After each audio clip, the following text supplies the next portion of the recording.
In first part of the poem, The Road Not Taken, we have seen that the poet faces one difficulty to choose the right way. In the second part, the poet also tells us that and both that morning equally lay in leaves, no step had trodden black. कवि उसी रास्ते के बारे में कह रहा है कि दोनों जो रास्ते हैं उस सुबह समान रूप से उन रास्तों पे सूखी हुई जो पत्तियां थी वो फैली हुई थी और अभी तक किसी के भी कदम उस पर नहीं पड़े थे। स्टेप मतलब कदम, और कदम नहीं पड़े थे इसलिए वो पत्तियां अभी भी येलो थी, ब्लैक नहीं हुई थी। ट्रेड होती है फर्स्ट फॉर्म जिसका अर्थ होता है कुचलना, ये थर्ड फॉर्म है ट्रोडन। तो किसी ने भी अभी उन पत्तियों को नहीं कुचला है जिसके कारण वो पत्तियां कुचलने के कारण काली नहीं हुई है।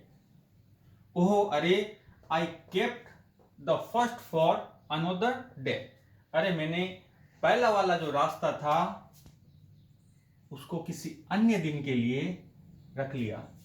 कीप होती है फर्स्ट फॉर्म जिसका अर्थ होता है रखना, ये सेकंड फॉर्म है केप्ट, कि मैंने पहले वाले रास्ते को किसी अन्य दिन चलने के लिए रख लिया कि मैं आगे जब आऊंगा तो उस पहले वाले रास्ते पे कभी और चलूंगा। मैंने सेकंड वाले रास्ते का चुनाव किया। येट नोइंग, ये जानते हुए भी, how way Leeds on two way, ये जानते हुए कि ये जो दूसरे रास्ते का मैंने चुनाव किया है ये कितना लंबा आगे तक जा रहा है। आई doubted if I should ever come back, मुझे संदेह था इसके अंदर।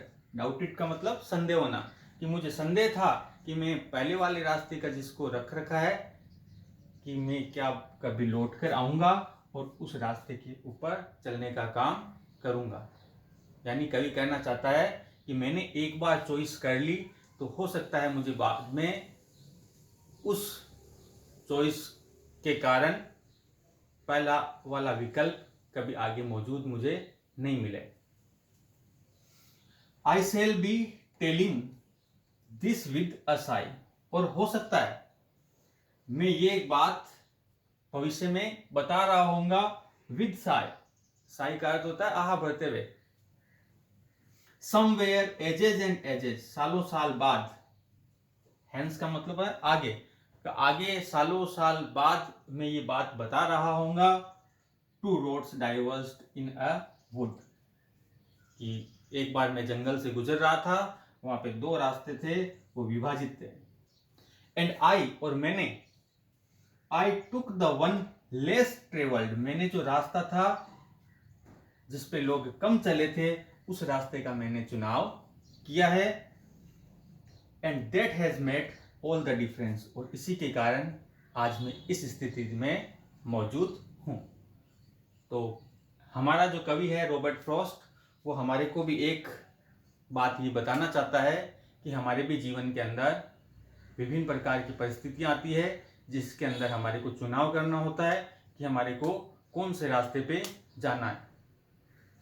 इन everyday life we face such kind of difficulties in choosing different things, अलग अलग चीजों के चुनाव में भी हमारे को इसी प्रकार की परेशानियों का सामना करना पड़ता है।